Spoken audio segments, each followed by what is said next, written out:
Hello, good morning. This is my 5th October's lecture, and in previous lecture we have started the new chapter, that is magnetism and magnetic substances. And in that lecture we have discussed about the characteristics of bar magnet. हमने बार magnet के characteristics के बारे में study किया था और इसके अंदर हम लोगों ने एक कैरेक्टरिस्टिक में पढ़ा था, magnetic moment of bar magnet. Magnetic moment is the product of Paul strength of A bar magnet and magnetic length. इसी पर हम लोग डिस्कस करेंगे और डिफरेंट केसेस पर हम लोग बात करेंगे. मैंने आप लोगों को बताया था मैग्नेटिक मोमेंट को हम लोग m से डिनोट करते हैं.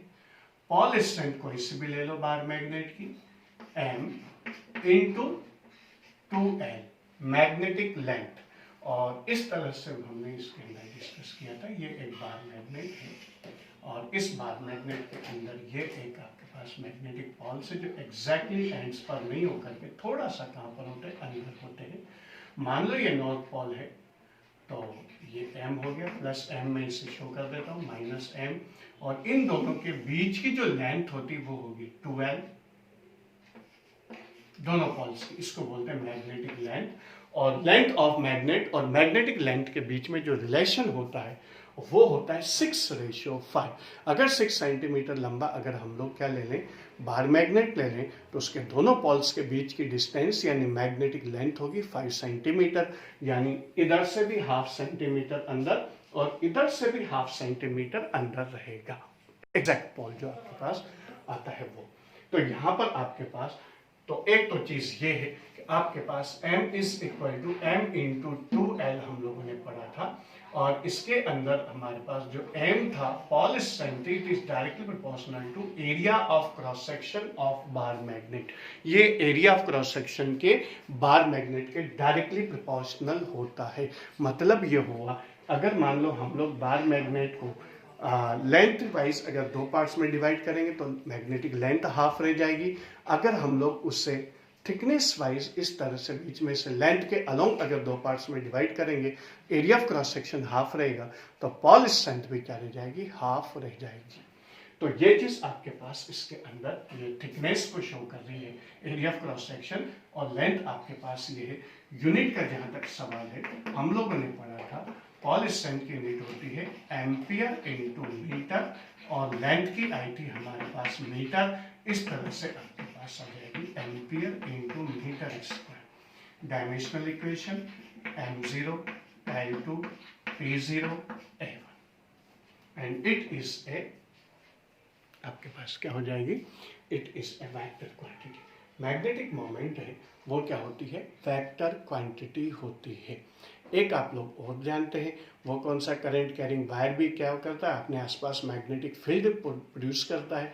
तो वहाँ भी आपके पास क्या होगा, मैग्नेटिक मोमेंट डेवलप होगा, जिसके बारे में हम लोग बाद में डिस्कस करेंगे.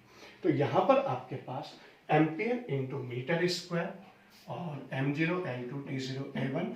और इसके अंदर आपके पास जो मैग्नेटिक मोमेंट है वो मैग्नेटिक मोमेंट एक वेक्टर क्वांटिटी होती है. तो यह लोगों ने इससे पहले वाले लेक्चर के अंदर magnetic moment of bar magnet और भी डिस्कस किया था, मैग्नेटिक लेंथ की थी, मैग्नेटिक मेरिडियन किया था. और आपके पास इसके अंदर जो आपके पास जो डिफरेंट केसेस थे वो हम लोगों ने इसके अंदर ज्योग्राफिक मेरिडियन, मैग्नेटिक मेरिडियन के बारे में भी हमने प्रीवियस लेक्चर के अंदर डिस्कस किया था. अब उसके बाद इसके अंदर अगर बार मैग्नेट को हम लोग लेंथ के परपेंडिकुलरली दो पार्ट्स में डिवाइड कर दें, मैग्नेटिक मोमेंट पर क्या इफेक्ट पड़ेगा. मैं पहले बता चुका हूँ, मैग्नेटिक मोमेंट किसी बार मैग्नेट की स्ट्रेंथ को शो करता है कि अगर मान लो मैग्नेटिक मोमेंट ज़्यादा है तो इसका मतलब उसकी मैग्नेटिक स्ट्रेंथ बार मैग्नेट की क्या है, उतनी ही ज़्यादा होगी. तो उसी पर हम लोग अब डिस्कस करेंगे. अगर मान लो हम लोग बार मैग्नेट को दो पार्ट्स में डिवाइड करते हैं, दो तरीके से कर सकते हैं. लेंथ के अलोंग बार मैग्नेट को दो पार्ट्स में डिवाइड करेंगे और लेंथ के परपेंडिकुलरली हम लोग बार मैग्नेट को दो पार्ट्स के अंदर डिवाइड करते हैं. तो यहाँ पर हमारे पास उसी के along bar magnet is divided into n parts. पहले 2 पार्ट्स करेंगे फिर n पार्ट्स में करेंगे. एक जनरलाइज फॉर्मूला हमारे पास आ जाएगा. फर्स्ट आएगा when it is divided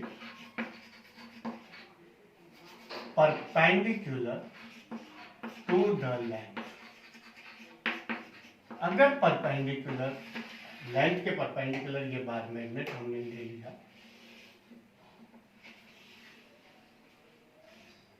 ये वाला, ये इसके पॉल्स हो गए, मैग्नेटिक लेंथ हो गई 2L, और ये बिल्कुल बीच में से हमने क्या किया, बार मैग्नेट को 2 पार्ट्स के अंदर डिवाइड कर दिया. ये भी हम लोगों ने डिस्कस कर लिया था कि जब भी बार मैग्नेट को आप लोग 2 पार्ट्स में डिवाइड करेंगे, अगर मान लो ये नॉर्थ पोल है और ये साउथ पोल है, तो ये वाला साउथ पोल बन जाएगा और ये वाला क्या बन जाएगा, नॉर्थ पोल बन जाएगा. और इस तरह से ये पूरा का पूरा परफेक्ट मैग्नेट या बार मैग्नेट ही बना रहेगा. लेकिन अब इसके अंदर क्या हो चुकी है, लेंथ क्या रह चुकी है, हाफ रह चुकी है. तो हम लोग अब एक पार्ट का अगर मैग्नेटिक मोमेंट फाइंड करेंगे, पहले पूरे बार मैग्नेट का इनिशियल मैग्नेटिक मोमेंट m1 से मैं डिनोट कर देता हूं, and it is m into 2n. और अब सेकेंड पार्ट के अंदर हम लोगों के पास m2 ले लेते हैं. तो क्योंकि इसके अंदर इसका एरिया ऑफ क्रॉस सेक्शन में कोई चेंजेस नहीं, तो पोल स्ट्रेंथ के अंदर कोई चेंजेस आपके पास नहीं आएगा, यानी मैग्नेटिक मोमेंट आपके पास m ही रहेगा. लेकिन अब आपके पास जो लेंथ है वो लेंथ 2L की जगह पर कितनी लेंगे, L ही लेंगे. तो अब हमारे पास क्या हो जाएगा, m2 is equal to m as it is, L as it is, 2 से मल्टीप्लाई 2 से डिवाइड कर देंगे. तो m2 is equal to हमारे पास आ जाएगा m into 2L upon 2, और m into 2L क्या आपके पास इनिशियल मैग्नेटिक मोमेंट है पूरे बार मैग्नेट का. तो आपके पास कितना आ जाएगा, m1/2. यानी अगर मान लो हमारे पास किसी बार मैग्नेट को हम लोग लेंथ के परपेंडिकुलर 2 पार्ट्स में इस तरह से डिवाइड करते हैं, एरिया ऑफ क्रॉस सेक्शन में कोई चेंजेस नहीं, तो मैग्नेटिक पोल स्ट्रेंथ जो है उसमें कोई चेंजेस इसके अंदर नहीं आएगा, और जो भी पार्ट्स आपके पास डिवाइड होगा वो आपके पास इसके अंदर 2 पार्ट्स के अंदर क्या हो जाएगा, डिवाइड हो जाएगा. अब दूसरी चीज पर आ जाओ. अगर मान लो यही चीज हम लोग क्या कर रहे हैं, अगर मान लो n पार्ट्स के अंदर डिवाइड करते हैं फॉर n पार्ट्स, तो हर एक पार्ट का मैग्नेटिक मोमेंट कितना हो जाएगा आपके पास, mn इज इक्वल टू आपके पास कितना आ जाएगा, जैसे 2 पार्ट्स में बाई 2 आ जाएगा, 3 पार्ट्स में बाई 3 आ जाएगा, लेंथ 1/3 हो जाएगी, n पार्ट्स में बाई n आ जाएगा.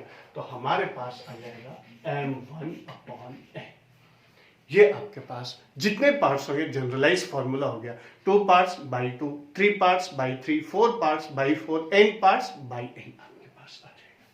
इसी तरह से अगर मान लो आपके पास when bar magnet is divided along its length,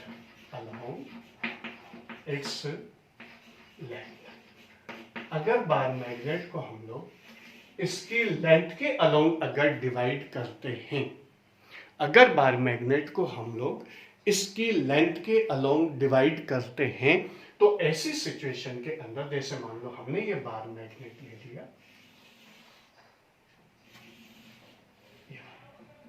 ये आपके पास नॉर्थ पोल हो गया, ये आपके पास साउथ पोल हो गया. अब हमने इसी बार मैग्नेट को क्या कर दिया, 2 पार्ट्स के अंदर डिवाइड कर इस तरह. हर एक पार्ट की लेंथ में कोई चेंजेस नहीं है, लेंथ वही 2L है, लेकिन अब इसका एरिया ऑफ क्रॉस सेक्शन कितना रह गया, हाफ रह गया.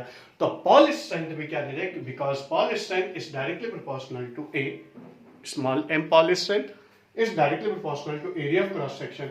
यहां पर area of cross section half रह गया है, क्योंकि area of cross section half, तो पोल स्ट्रेंथ में क्या हो जाएगी इसकी हाफ हो जाएगी। इनिशियली अगर अपन बात करें तो m1 इज इक्वल टू वही Paul strength m into length कितनी हो जाएगी 12 हो जाएगी।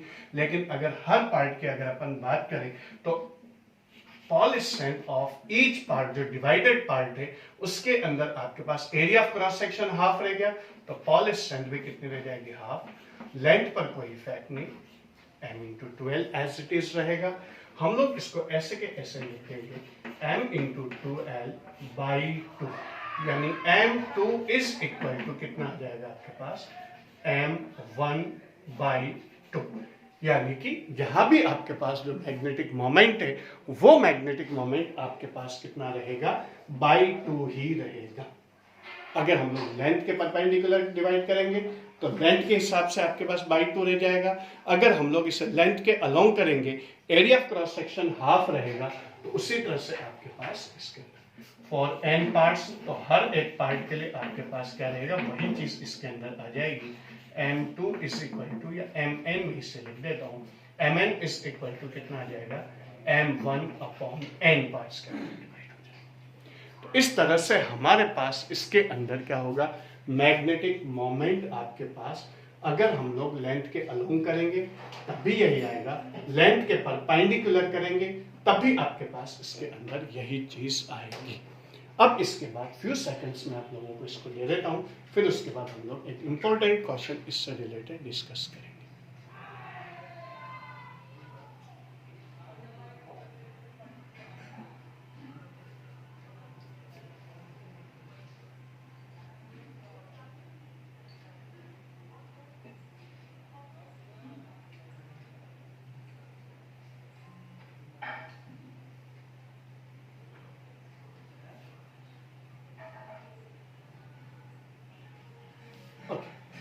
अब इसके बाद हमारे पास आ जाएगा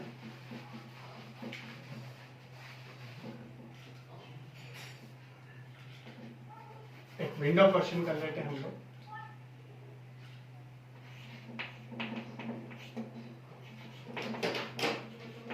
A bar magnet is divided into n parts along its length, then divided each part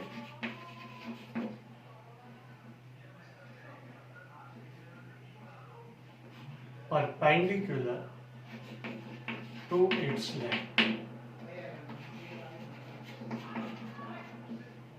Then determine magnetic moment of finally obtained each part. ये एक क्वेश्चन है आपके पास, और इस क्वेश्चन के अंदर आप लोग देख पा रहे हैं, पहले हम लोगों ने लेंथ के अलोंग n पार्ट्स में डिवाइड किया। जैसे मान लो आपके पास से बार मैग्नेट है और इस बार मैग्नेट को सबसे पहले आपने n पार्ट्स के अंदर डिवाइड कर दिया, फिर उसके बाद आपके पास इस तरह से पार्ट्स के अंदर आप लोग डिवाइड करते चले गए, और मान लो n पार्ट्स के अंदर आपने इसको डिवाइड किया है। अब डिवाइड करने के बाद जो भी पार्ट आपको मिला वो पार्ट आपने क्या किया, मान लो ये पार्ट आपको मिला छोटा सा, तो ये जो ऑब्टेन्ड पार्ट है इसको भी आपने क्या किया n पार्ट्स के अंदर लेंथ वाइज डिवाइड करते चले, लेंथ के परपेंडिकुलर। अब ये जो पार्ट आपको मिला है इसी पार्ट का मैग्नेटिक मोमेंट आप लोगों को कैलकुलेट करना है। तो सबसे पहली चीज तो आपके पास इनिशियल मैग्नेटिक मोमेंट ले लो, initial magnetic moment, magnetic moment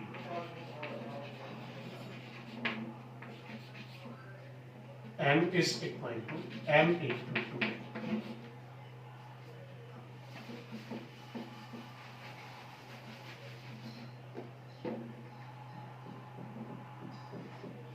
फिर उसके बाद magnetic moment after dividing along length for each, ये वाले पार्ट के लिए मैग्नेटिक मोमेंट हम लोग लेंगे एम डैश ले लेता हूं मैं, एम बाई एन आ जाएगा क्योंकि एरिया ऑफ क्रॉस सेक्शन आपके पास एन टाइम्स हो गया इंटू 2l यानी एम बाई एन। फिर उसके बाद मैग्नेटिक मोमेंट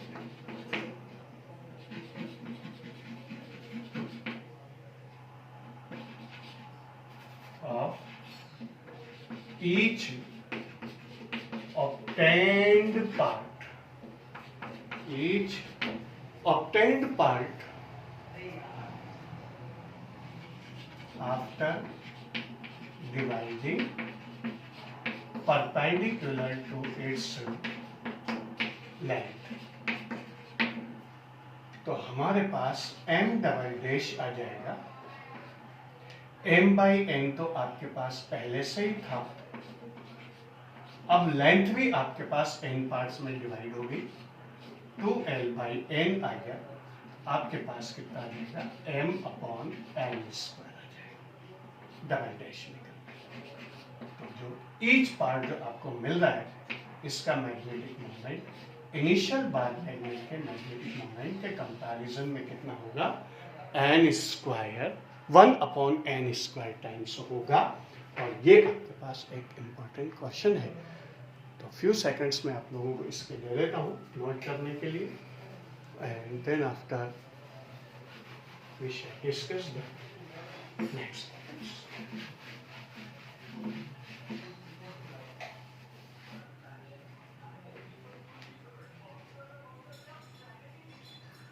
ओके, अब हमारे पास अगर मान लो आपके पास क्या है, बार मैग्नेट को हम लोग इस तरह से सेमी सर्कुलर आर्क के अंदर डिवाइड करते हैं।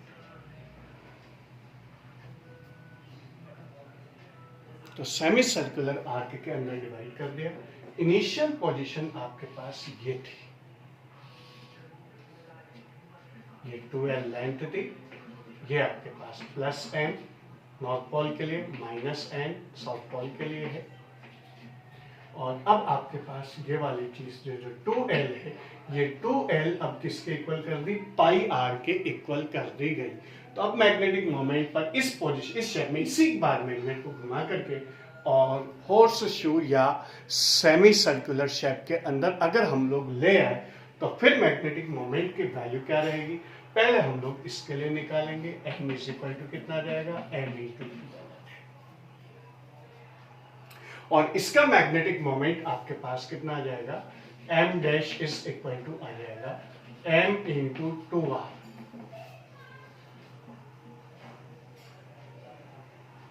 क्योंकि दोनों पोल्स के बीच की डिस्टेंस हम लोग लेंगे और दोनों पोल्स के बीच की डिस्टेंस आपके पास ये सेमी सर्कल है, ये इसका सेंटर हो जाएगा, तो इधर की डिस्टेंस आर, इधर की डिस्टेंस आर, ये टोटल आपके पास कितनी हो जाएगी, पाई आर, जो 2l लेंथ के इक्वल होगी। अब हमारे पास क्या होगा, इस आर की वैल्यू को हम लोगों को कैलकुलेट करना है एल की फॉर्म के अंदर। तो हम लोग अच्छी तरह से जानते हैं पाई आर इज इक्वल टू कितना होगा, 2l होगा, क्योंकि ये 2l ही इसकी सेमी सर्कल की सरकमफेरेंस बनेगी। आपके पास r इज इक्वल टू कितना रहेगा, 2l अपॉन पाई आएगा। ये वाली वैल्यू हम लोग इसके अंदर पुट करेंगे तो आपके पास m dash is equal to कितना आ जाएगा, m तो है ही सही, 2 भी है ही सही, r की जगह पर हम लोग क्या ले लेंगे, r की जगह पर लेंगे हम लोग 2l बाई पाई। इस 2 को और पाई को बाहर निकाल दो, m dash is equal to आ जाएगा 2 upon pi m into 2l। और m इंटू 2l क्या होता है आपके पास, ये हो जाएगा आपके पास 2 upon pi into l magnetic moment. इसका इनिशियल मैग्नेटिक मोमेंट आपके पास इसके अंदर रहेगा। तो इस तरह से हमारे पास इसकी वैल्यू कैलकुलेट हो जाएगी। अगर हम लोग बाहर मैग्नेट को घुमा करके सेमी सर्कुलर शेप के अंदर यानी हॉर्स शू मैग्नेट अगर हम लोग बनाते हैं उसका मैग्नेटिक मोमेंट आपको 2/पाई इंटू एम आपके पास मिलेगा। पाई की वैल्यू आप जानते हैं 3.14 होती। इस तरह से हम लोगों के पास मैग्नेटिक मोमेंट आ जाएगा। अगर मान लो 2 बार मैग्नेट आपके पास है तो एक दूसरे के परपेंडिकुलर रखे हुए इस तरह से, एक का मैग्नेटिक मोमेंट M1 है, दूसरे का M2 है, दोनों के बीच का एंगल आप जानते हैं 90 डिग्री होगा। तो मैग्नेटिक मोमेंट अगर आपके पास इन दोनों के ग्रुप का अगर हम लोग निकालेंगे तो क्योंकि ये वेक्टर क्वांटिटी होती है तो m इज इक्वल टू आपके पास आ जाएगा √m1 square plus m2 square plus 2m1 m2 cos 90। Vector addition के फॉर्मूले से आपके पास इसके अंदर क्या हो जाएगा cos 90 आएगा। वेक्टर एडिशन हम लोग 11 क्लास के अंदर पढ़ चुके हैं। cos 90 की वैल्यू 0 होगी तो पूरी की पूरी टर्म्स क्या हो जाएगी 0 हो जाएगी और m इज इक्वल टू आपके पास आ जाएगा m1 square plus m2 square. अगर मैग्नेटिक मोमेंट आपके पास सेम आता है, जैसे मान लो मैं इसे r से डिनोट करता हूँ, अगर m1 इज इक्वल टू अगर m2 हो इज इक्वल टू m अगर हम लोग लें mr इज इक्वल टू कितना आ जाएगा, दोनों की जगह रखने पर आपके पास आ जाएगा √2m।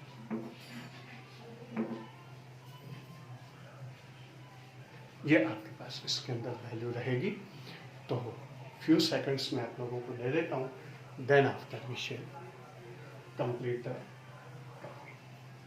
पहले का क्वेश्चन भी लिखा हुआ है।